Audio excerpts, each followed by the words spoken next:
وسلاما دائمين متلازمين على حبيبنا المصطفى محمد وعلى آله وأصحابه والتابعين والتابع التابعين ومن سار على نهجهم إلى يوم الدين. رب اشرح لي صدري ويسر لي أمري واحلل عقدة من لساني يفقهوا قولي. أما بعد. Ikhwatal iman, muslimin muslimat dikasihi Allah. Segala puji bagi Allah.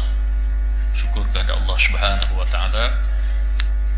Dengan limpah kurnia Allah Subhanahu wa taala, kita dipertemukan semula pada malam ini dengan nikmat kehidupan sebagai muslim mukmin, teman-teman dikasihi Allah. Nikmat keamanan dan juga kesejahteraan yang boleh jadi sebahagian daripada saudara seagama kita tidak mengucapinya. Lebih lagi pada hari ini saudara seagama kita yang berada di Palestin yang masih lagi diserang habis-habisan oleh pihak Yahudi Zionis. Teman-teman yang dikasihi Allah, kita berterusan berdoa kunut nazilah kepada saudara mara kita yang berada di sana. Kezaliman yang dilakukan tidak tergambar, boleh berlaku pada hari ini, tidak berlaku pada hari ini. Baik, teman-teman yang dikasihi Allah, bagi mereka yang mempunyai buku, halamannya ialah halaman 243 seingat saya. Buku yang dimaksudkan ialah sekian lama, iaitu kitab Fiqh Sirah An-Nabawiyah, kefahaman kepada sirah Nabi SAW, karangan di dalam bahasa Arab almarhum Dr. Muhammad Sa'id Ramadan Al-Buti, dan terjemahan jilid yang pertama Al-Fadil Al-Ustaz Darus Sanawi hafizahullah. Tajuk kita, teman-teman yang dikasihi Allah, keizinan Rasulullah SAW kepada sahabat baginda untuk berhijrah ke Madinah. Itu tajuk yang baru pada malam ini. Jadi malam ini kita lebih kepada memperihalkan tentang kronologi kejadian. Kita rasanya tak sempatlah nak baca pengajaran dan juga renungan.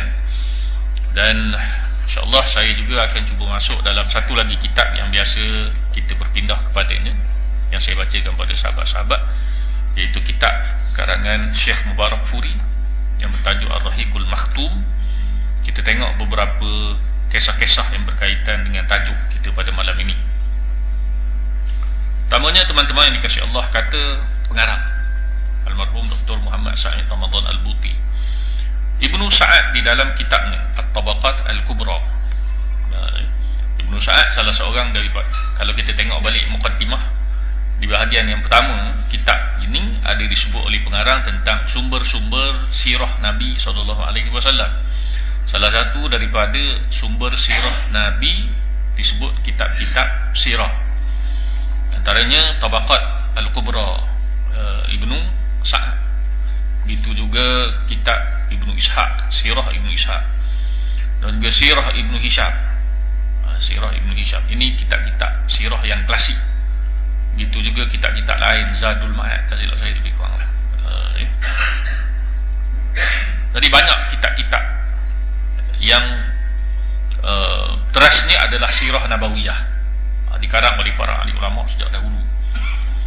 Kita pada hari ini kalau sebut Syekh Mubarak Furi ini Ar-Rahiqul Makhtum, sebenarnya dia adalah kitab untuk orang awam.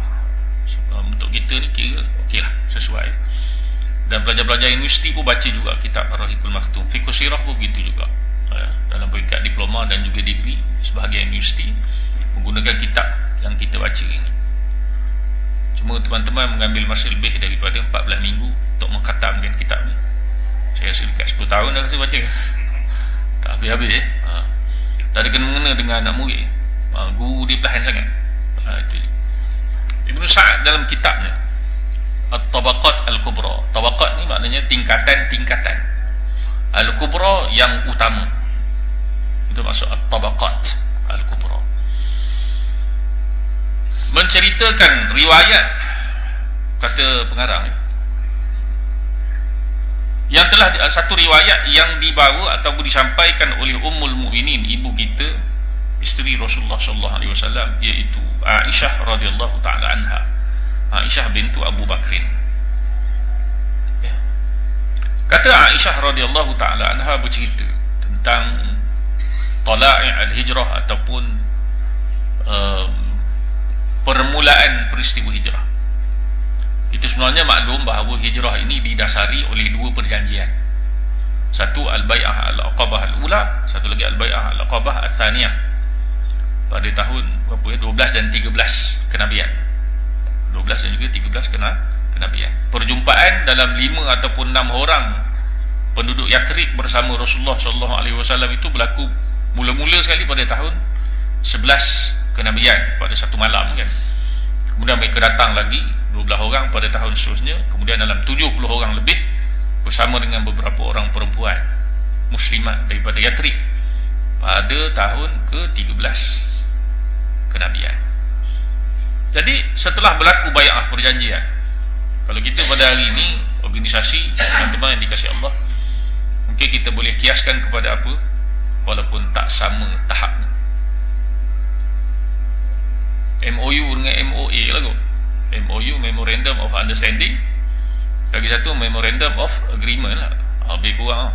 Saya sebut pun saya tak tahu sangat teknikal dia, aku tak pernah manage di peringkat universiti, orang lain biasa manage lah, tapi biasa tengok gitu je.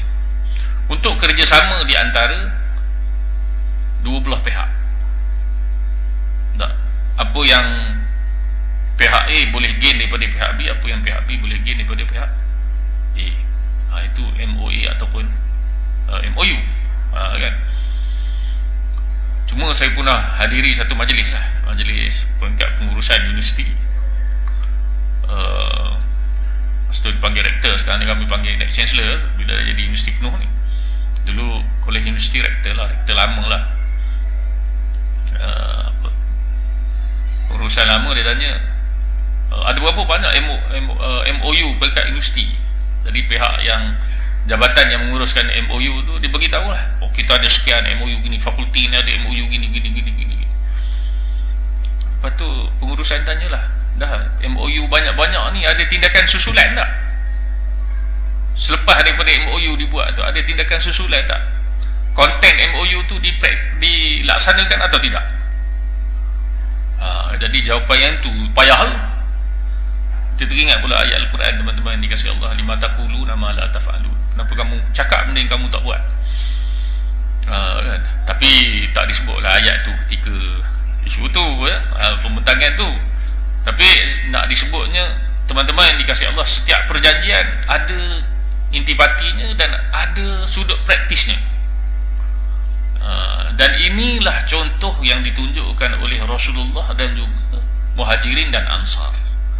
Ada perjanjian, ada follow up pada perjanjian, ada what's next. Itu orang putih apa, walk the talk, cakap buat.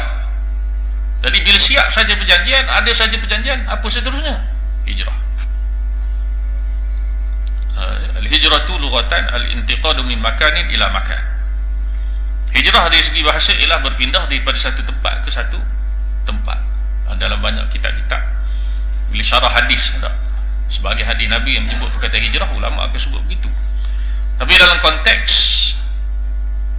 hijrah dari segi istilahnya ialah perpindahan Rasulullah sallallahu alaihi wasallam dan juga para sahabat umat Islam daripada Mekah ke Madinah. Boleh patah balik tak? Tak boleh. Kena duduk di Madinah. Bukannya pergi cuti ni, duduk sekejap setahun dua, lepas tu kita balik semua, tak. Terus berdiam di Madinah Al-Munawwarah, ataupun disebut Yathrib pada waktu tersebut. Jadi pasca daripada perjanjian itu, perlu ada tindak balas, bukan tindak balas apa, perlu ada langkah susulan hasil daripada dua perjanjian yang dibuat. Sebenarnya perjanjian yang pertama hasilnya ialah perjanjian yang kedua. Perjanjian yang kedua hasilnya apa? Hijrah. Jadi hijrah tidak berlaku dalam sekelip mata begitu sahaja, tapi Tapi dia adalah satu perancangan yang begitu mendalam dan begitu teliti beberapa tahun, teman-teman dikasihi Allah. Dan idea ataupun prinsip hijrah ini maknanya telah dipraktiskan umat Islam bukan pada tahun selepas 13 tahun kebangkitan Rasulullah, tidak.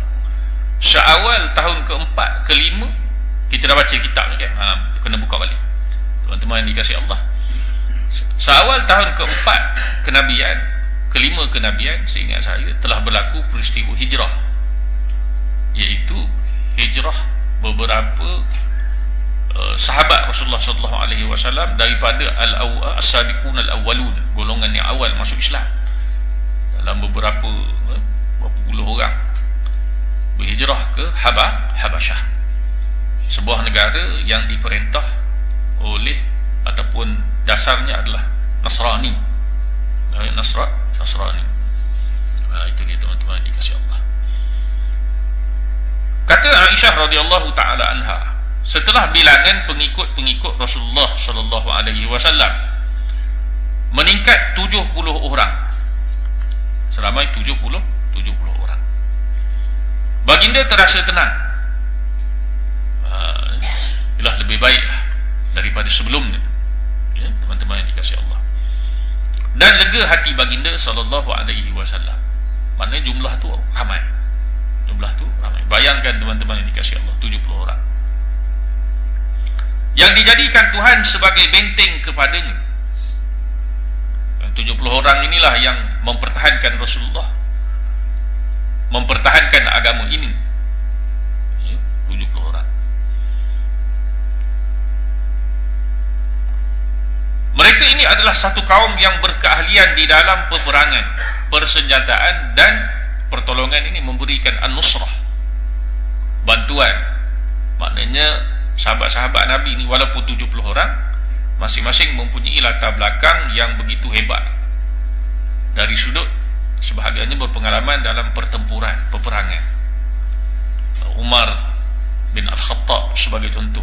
Hatta Abu Bakar As-Siddiq sendiri, walaupun dikenali dengan peribadi yang lemah lembut, hati yang lembut, mudah menangis, tetapi menguasai perkara-perkara ini. Teman-teman yang dikasihi Allah, kerana kita lihat cara hidup masyarakat pada waktu itu yang berkiblatkan ataupun pusat politik ini adalah kabilah, bukannya sebuah negara. Mereka tak ada konsep daulah, tak kenal konsep itu. Setelah Islam datang barulah mereka kenal apa itu daulah.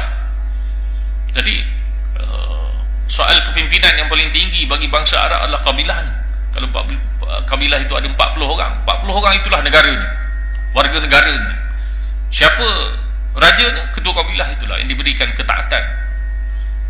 Jadi kalau kita baca teman-teman yang dikasihi Allah, dalam kebanyakan muqaddimah kitab-kitab sirah akan disebut bahawa masyarakat Arab ni jahiliyah, maksud saya, ya, pertempuran, pergaduhan, senjata adalah menunggang kuda.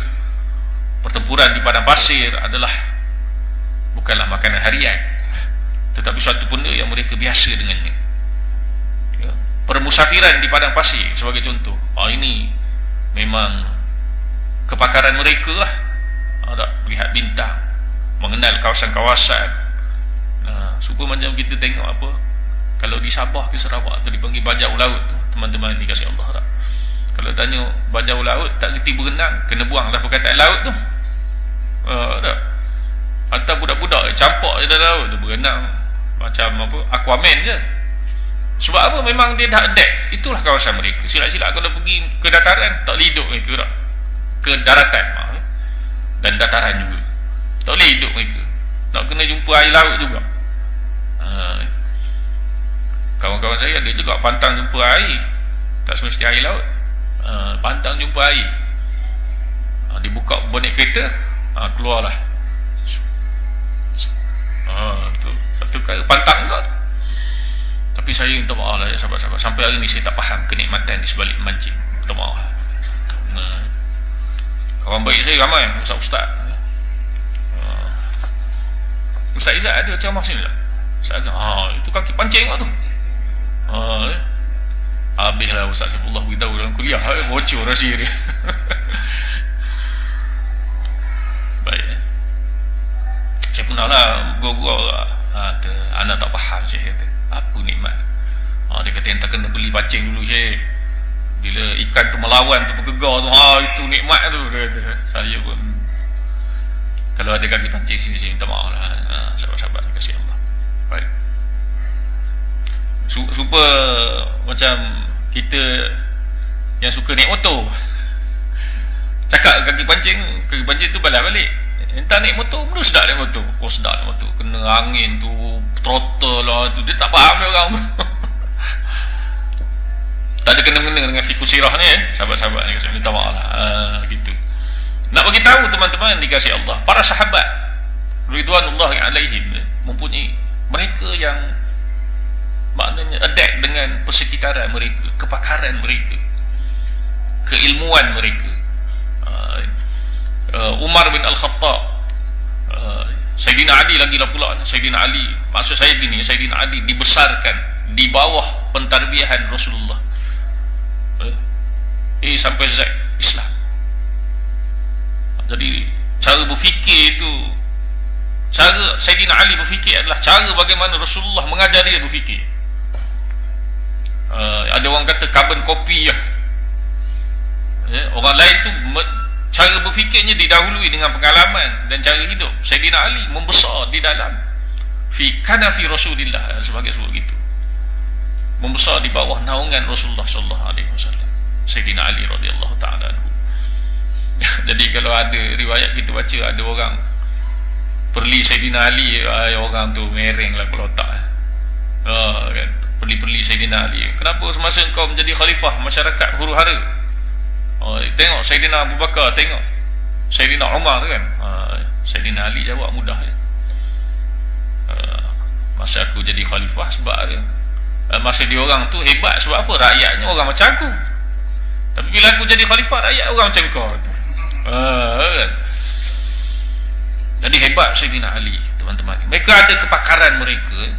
Begitu juga daripada Yathrib yang berbai'ah dengan Rasulullah sallallahu alaihi wasallam. Mereka adalah orang yang ada pengalaman dalam pertempuran.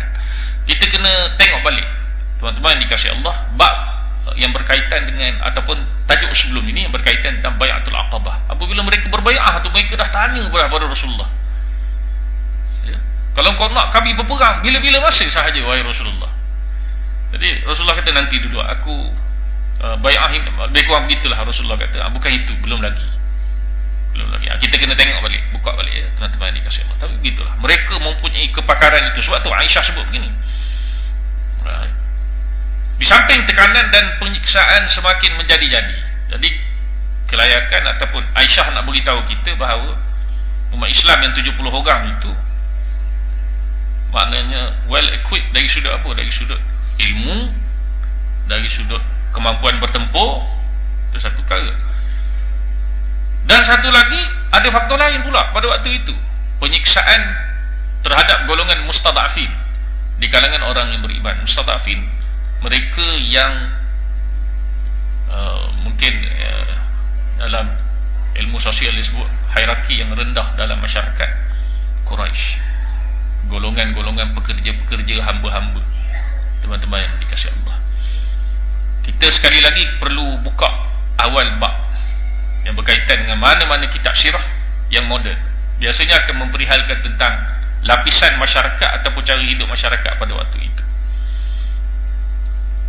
Sebahagian individu mendapat jaminan, dia punya al-hilfu, al-ahdu, begitu. Si fulan ini dia ada perjanjian dengan kabilah ini. Jadi kabilah, kalau ada kabilah lain yang nak berseteru dengan si fulan ini, dia kena fikir sebab ada social contract bahawa si fulan ini dapat jaminan daripada kabilah yang lain. Tapi biasanya individu-individu yang sebegini adalah wujaha unas disebut, ataupun mereka yang somebody dalam komuniti. Tapi mereka yang berada di peringkat rendah tak dapat. Ini nature masyarakat pada waktu itu. Kalau kita ingat balik, perkara ini pernah berlaku pada Rasulullah apabila Rasulullah balik daripada Taif, betul tak? Setelah kematian Abu Talib, sudah Nabi dah tak ada siapa yang melindungi, memberi jaminan kepada baginda. Walaupun secara umumnya Bani Hashim dan juga Bani Abdul Manaf sudah tentu akan backup Rasulullah sallallahu alaihi wasallam, tapi kekuatan Abu Talib itu adalah lebih lagi. Sebab itu Abu Jahal, Abu Lahab tak berani nak ambil tindakan fizikal kepada Rasulullah sallallahu alaihi wasallam. Tapi bila bapa saudara baginda telah meninggal dunia, Rasulullah menghadapi situasi bagaimana nak masuk semula ke dalam kota Mekah. Lalu Nabi utuskan Zaid bin Harisah untuk mendapatkan, maknanya hilif ataupun perjanjian daripada mana-mana pihak yang sanggup memberikan jaminan kepada Rasulullah. Dan pada waktu itu ada yang sanggup, walaupun kabilah ataupun individu yang sanggup beri jaminan itu tahu bahawa seluruh Mekah ini maknanya menentang Rasulullah sallallahu alaihi wasallam. Tapi lihat teman-teman yang dikasihi Allah, ini surrounding ataupun persekitaran masyarakat yang kita perlu faham. Walaupun mereka tak beriman, tapi aku akan jadi penjamin kepada Muhammad. Jadi bila dapat jaminan, barulah Nabi boleh masuk ke dalam kota Mekah dengan selamat. Ini sistem yang kita perlu faham. Ya. Tapi kalau kita nak implement pada masyarakat Melayu kita, dia lain kan, dia punya sistem tu, dia jadi tak sama lah. Jadi tak sama. Baik. Jadi ada sebahagian daripada umat Islam yang tak mendapat jaminan-jaminan ini, terutama mereka yang di kalangan pekerja-pekerja dan hamba-hamba, fuqara wa masakin. Jadi golongan inilah yang mendapat siksaan fizikal. Teman-teman yang dikasihi Allah, siksaan lebih kejam dari yang dahulu. Di samping tekanan dan penyiksaan makin menjadi-jadi ke atas orang Islam kerana orang musyrikin tahu dengan perhubungan mereka dengan puak Khazraj. Jadi kita pun dah sebut bahawa Bai'atul Aqabah Ats-Tsaniyah khususnya telah bocor. Hatta pada malam perjanjian itu dibuat sendiri, tapi mereka mengesahkan berlakunya perjanjian itu pada keesokan hari. Kan? Baik. Mereka melipat gandakan penyiksaan ke atas sahabat baginda. Siksaan lebih kejam dari yang dahulu, yang pernah yang dahululah pernah berlaku. Maki hamun, celaan dan pelbagai tindakan yang tak boleh dihitung lagi, kata Aisyah radhiyallahu taala anha. Akhirnya mereka pun mengadu hal nasib dan perasaan yang mereka tanggung kepada Rasulullah sallallahu alaihi wasallam bila dah kena teruk sangat jumpa Rasulullah, sambil meminta izin untuk berhijrah dalam keadaan sudah ada perjanjian dengan ahlu Yatrib, Aus dan juga Khazraj.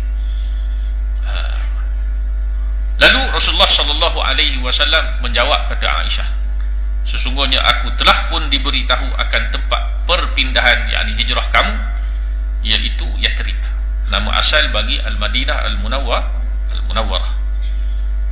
Jadi kata Rasulullah, siapa sahaja yang ingin berpindah, bolehlah berpindah ke sana.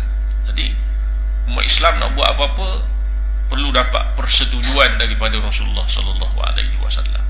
Ini adalah urusan agama. Urusan agama, jadi kena mendapat persetujuan, pemakluman daripada Rasulullah. Taatnya mereka kepada perintah Allah dan Rasul. Kata pengarang, kemudiannya mereka pun bersiap-siap dan mengemaskan barang-barang masing-masing serta tolong-menolong sesama sendiri. Maknanya dimaklumi sebahagian besar mereka yang berhijrah ini meninggalkan harta yang mereka miliki. Ada sebahagian riwayat, maknanya ada sebahagiannya teman-teman yang dikasihi Allah datang ke Mekah apa kerana tak sedap, apa kerana dia tak kaya lah, jadi duduk di Mekah, bergaul dengan orang Mekah, buat bisnes, jadi kaya raya.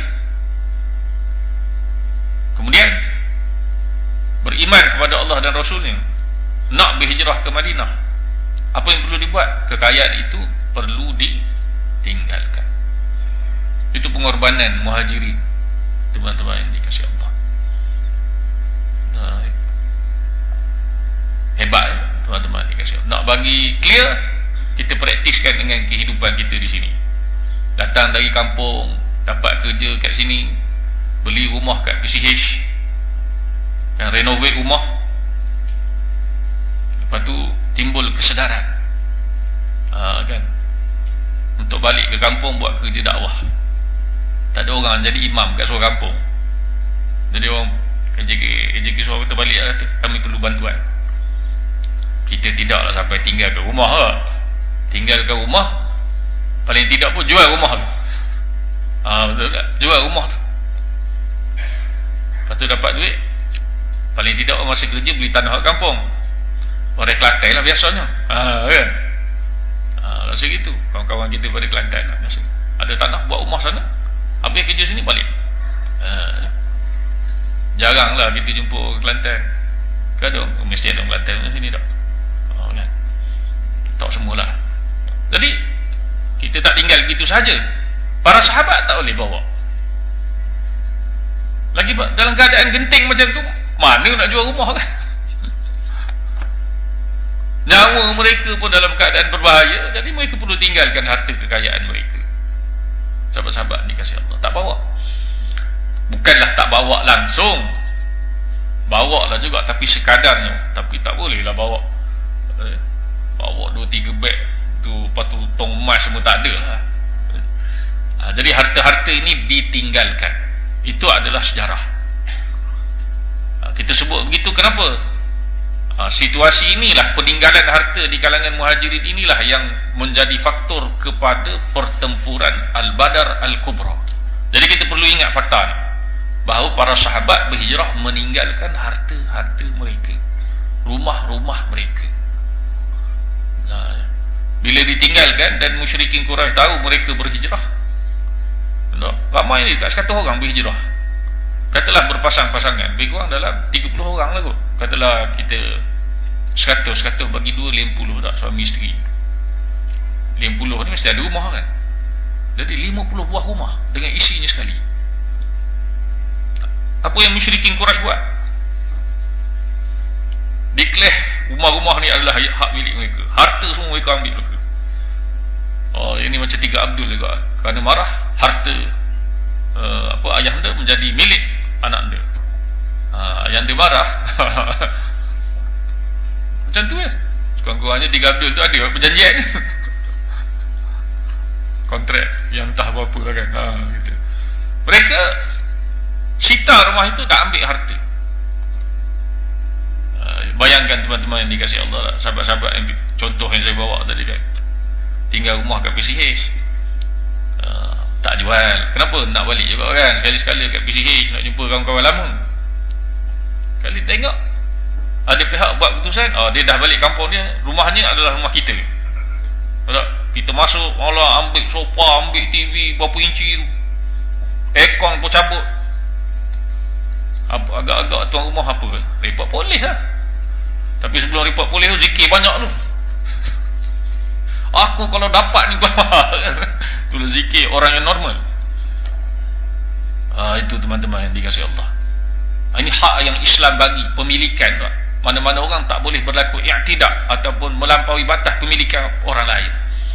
Musyrikin Quraisy dia ikut apa kepala dia orang, ambil, tak ada, semua dah, ini harta kita, kita niaga kan. Gitu ya teman-teman dikasihi Allah. Kemudian mereka pun bersiap-siap dan mengemaskan barang-barang masing-masing serta tolong menolong sesama sendiri. Maknanya nak berhijrah tu berapa ratus kilometer? 4 lebih. 4 lebih. Orang yang pertama keluar ialah Abu Salamah bin Abdul Asad. Abu Salamah diikuti oleh Amir bin Rabi'ah dan isterinya Laila binti Abi Hashmah, disebut begitu. Inilah kumpulan yang pertama tiba di Madinah. Selepas itu, kata pengarang, berturut-turutlah para sahabat sekalian sampai di Madinah. Kesemua mereka ini tumpang tinggal bersama-sama sahabat-sahabat dari golongan Al-Ansar. Ringkas saja. Pihak Ansar telah memberikan segala bentuk pertolongan, kemudahan dan layanan yang baik kepada saudara-saudara mereka dari golongan Muhajirin. Kelihatannya teman-teman yang dikasihi Allah, Dr. Muhammad Syed Ramadan Al-Buti menggunakan pendekatan yang ringkas, tidak memperincikan, ya. Baik, kerana dia nak fokus pada pengajaran, tapi kita berpindah pada kitab Ar-Rahiqul Maktum. Kata Syekh Mubarakfuri, dia kata, walam yakun ma'nal hijrah illa ihdarul masalih. Hijrah ini, maksud hijrah ini tidaklah melainkan ihdarul masalih, maksudnya meninggalkan semua kemaslahatan, benda yang seronok-seronok. Wa tadhiyah bil amwal, pengorbanan harta. Wa najatu bis syakhs fahasb, dan bukan sahaja yang disebut itu tadi, tak meninggalkan kemaslahatan ataupun apa, harta, mengorbankan harta ataupun nak menyelamatkan nyawa. Ya. Yang lebih penting lagi teman-teman yang dikasihi Allah, hijrah ini juga ada sudut-sudut yang membimbangkan juga. Kalau manusia normal lah fikir, betul perintah Allah dan Rasulnya, tapi mereka tak tahu apa nasib mereka di sana. Itu disebut oleh wa bi annahu yasiru nahw mustaqbal mubham. Mereka bergerak kepada mustakbal, masa depan yang mereka sendiri pun, yang ada adalah janji Allah dan Rasul. Jaminan lebih pada itu ada tak? Tak ada. Sahabat-sahabat dikasihi Allah. Baik. Kata pengarang lagi, kana min awwalil muhajirin Abu Salamah. Antara orang yang terawal berhijrah, kata Syekh Mubarakfuri, samalah sebagaimana yang disebut oleh Syekh Buti dalam kitabnya yang kita sebut tadi, yang bernama Abu Salamah. Abu Salamah hajara qabla al-Aqabah al-Kubra. Abu Salamah ini berhijrah sebelum Bai'atul Aqabah yang utama, yang besar, yang saya Aqabah yang kedua lah maksudnya, seingat saya begitu. Jadi dia selepas, maknanya sebelum daripada Aqabah yang utama itu, dia dah berhijrah dulu. Kemungkinan selepas sikit daripada Aqabah yang pertama, sebelum masuk Aqabah kedua, dia berhijrah. Dan kita tahu perbezaan antara kedua-dua perjanjian itu setahun sahaja. Jadi Abu Salamah berhijrah sebelum Bai'atul Aqabah yang kedua. Dia nak berhijrah dengan isteri dan anak ni. Isterinya bernama Ummu Salamah. Bila sebut Ummu Salamah ni, kita ada teringat sikit lah. Serta anak mereka. Apabila mereka telah bersiap siaga untuk keluar berhijrah ke Madinah, ya. Jadi saudara mara ataupun mana keluarga sebelah Ummu Salamah tu dapat tahu. Jadi dia pun cakap pada Abu Salamah, mereka cakap pada Abu Salamah, jadi kau ni begitulah, macam kau ni nak berhijrah gini, tapi isteri kau bagaimana? Alama natrukuka tasiru biha fil bilad. Macam mana kami boleh biarkan wanita daripada keluarga kami kau bawa meninggalkan negeri kami? Ini saudara mara punya pengaruh. Dari mereka, keluarga mereka dah get ready lah, tapi ini keluarga-keluarga sebelah Ummu Salamah, tak silap saya. Fa akhadhu minhu zawjatah. Jadi apa yang berlaku, kata Syekh Mubarakfuri, mereka ni keluarga Ummu Salamah ni tahan Ummu Salamah, tak bagi Ummu Salamah ikut suami dia berhijrah ke Madinah. wa ghadiba al Abi Salamah li rijlihim faqalu la natruku ibnana ma'aha idh naza'tumuha min sahibina. Jadi duk gaduh pula dua-dua keluarga ni. Duk gaduh. Jadi watajadzabu al-ghulam, mereka duk kelahi pula pada anak kedua-duanya. Keluarga balik sini, keluarga balik sini, duk gaduh. Mereka bertiga tu jadi mangsa lah. Jadi Ummu Salamah, Abu Salamah ada anak mereka nak berhijrah, tapi keluarga Ummu Salamah tahan yang ini pula duk gaduh yang ini pula. Kemudian yang berlaku, teman-teman yang dikasihi Allah, anak mereka pula ditahan. Jadi Abu Salamah terkontang-kanting, orang ni kena tahan, orang ni kena tahan. Jadi dia seorang-seorang, wan talaqa Abu Salamah wahdahu ila Madinah. Last sekali dia seorang je lah berhijrah ke Madinah, hampir 500 km, terpaksa meninggalkan Ummu Salamah dan anak. Dan riwayat Ibn Hisham mengatakan bahawa Ummu Salamah selepas suaminya pergi ke Madinah dan selepas anaknya tu diambil oleh keluarga balik sana, takharraja ataupun takhruju kulla ghadatin bil abtah. Ummu Salamah yang suaminya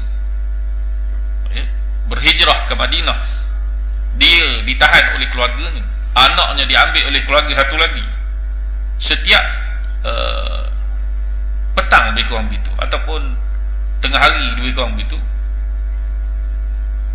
dia akan keluar ke kawasan lapang berhampiran tempat tinggal dia. Dia buat apa? Dia menangis hampir setiap hari. Ummu Salamah.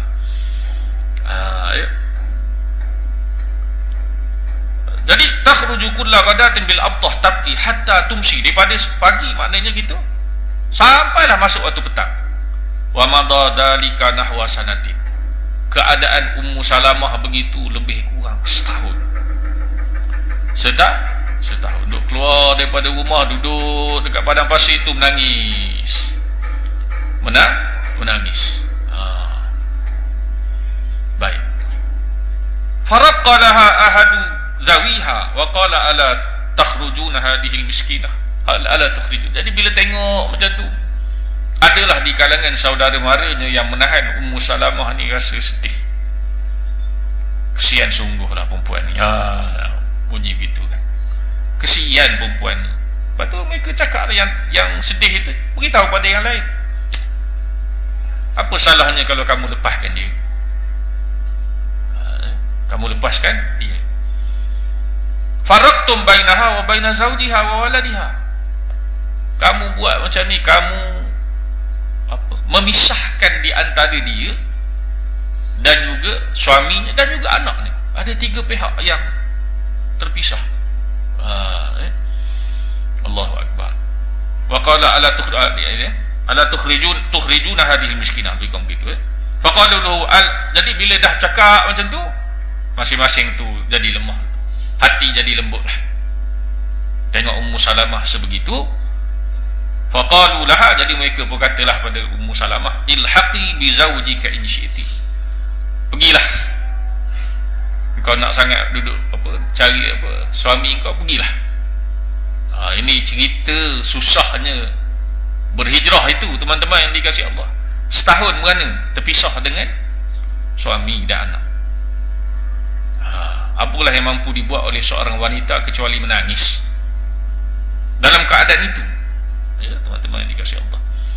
Jadi pergilah, kalau kau nak pergi, suami kau boleh pergi. Fastarja'at ibnaha min asabati.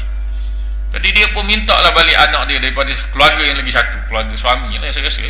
Dia minta bagi balik anak aku. Ya. Jadi bila dapat anak itu, wa kharajat turidul Madinah.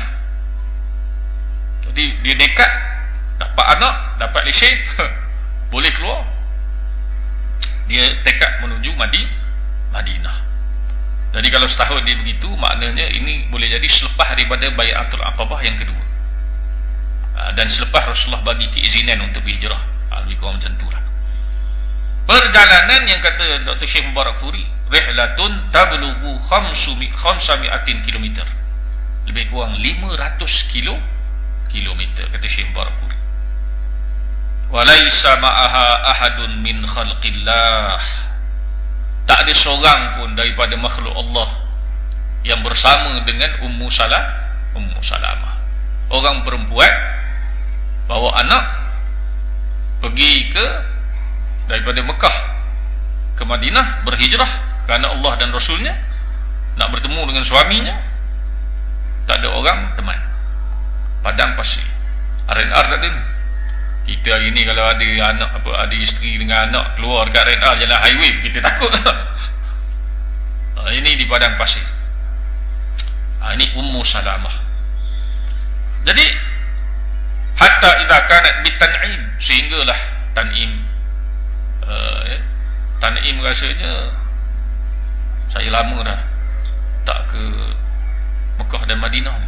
Tan'im kawasan mana? Madinah tak? Hampir ke Madinah. Bukan. Tan'im dekat dengan Mekah. Nak buat umrah biasanya orang pergi miqat, pergi ke Tan'im lah. Kalau lama sangat dah tak pergi teman-teman. Last pergi tahun 99 buat haji. Kalau tanya hukum haji pun saya tak boleh jawab sekarang. Lama tinggal tahun 99 sahabat. Masa tu Zamzam masih lagi pintu Zamzam tak ditutup. Tawar penat-penat pergi bawah mandi air Zamzam. Sofa tu kan, bukit tu ada lagi. Kami semua panjat je bukit Sofa tu tahun 99. Ni tak ada dah. Dah rata dan dia tak cermin ni. Jadi sampai ke Tan'im, tak jauh sangat. Tan'im sahaja jumpalah dengan seorang yang bernama Uthman bin Talhah bin Abi Talhah. Jadi Uthman ni tengok, kesian tengok Ummu Salamah dengan anak. Ini Uthman buat apa? Lepas dia tahu keadaan Ummu Salamah tu, ceritanya bagaimana, dia bawa Ummu Salamah pergi ke Madinah. Saya tak pasti Uthman bin Talhah ni dah masuk Islam atau belum. Tapi itulah manusia-manusia pada waktu itu, masih ada yang qiyam ataupun nilai-nilai pada diri dia itu. Jadi dia pergi hantar Ummu Salamah ini sampai ke Madinah. Falamma nadhara ila Quba qala. Jadi bila sampai sahaja ke Quba pun tak jauh lah kan daripada Madinah, tempat masjid pertama yang dibina oleh Rasulullah kan dalam hijrah, Quba, Masjid Quba. Jadi Uthman ni dikatalah pada Ummu Salamah, zawjuka fi hadhil qaryah. Yang dia tahulah suami engkau ada dekat sekitar kampung ni. Fadkhuliha ala barakatillah. Masuk Islam dah Uthman maknanya. Wallahu ta'ala alam. Ala barakatillah ni kadang-kadang musyrikin pun sebut begitu juga. Kan dia lafaz yang menunjukkan kepada Tuhan Allah. Jadi Uthman ni dia kata fadkhuliha, masuklah ke dalam kampung ni ala barakatillah, semoga dapat keberkatan Allah. Kemudian apa Uthman buat? Summan sarafa raja'an ila Makkah, terus dia balik ke Mekah. Itu satu cerita teman-teman yang dikasihi Allah tentang Ummu Salamah berhijrah daripada Mekah ke Madinah. Ada beberapa kisah lagi saya rasa kita baca dalam kuliah akan datang lah. Antaranya Suhaib yang tinggalkan semua harta dia tu.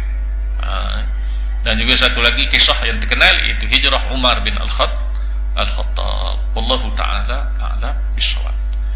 Cukup sekadar ini teman-teman yang dikasihi Allah. Mohon maaf, mohon ampun kalau ada komunikasi yang tidak sesuai. Aku qauli hadza wa astaghfirullahaladzim li wa lakum. Assalamualaikum warahmatullahi wabarakatuh. Bismillahirrahmanirrahim. Alhamdulillah wassalatu wassalamu ala Rasulillah sayyidil mursalin wa ala alihi washabbihi ajmain. Allahumma ya rabbana faqihna fid din wa 'allimna ta'wil wa ihdina siratal mustaqim. Allahumma ya rabbana atina fid dunya hasanah wa fil akhirati hasanah wa qina adzabannar. Alhamdulillah. Qabbalallahu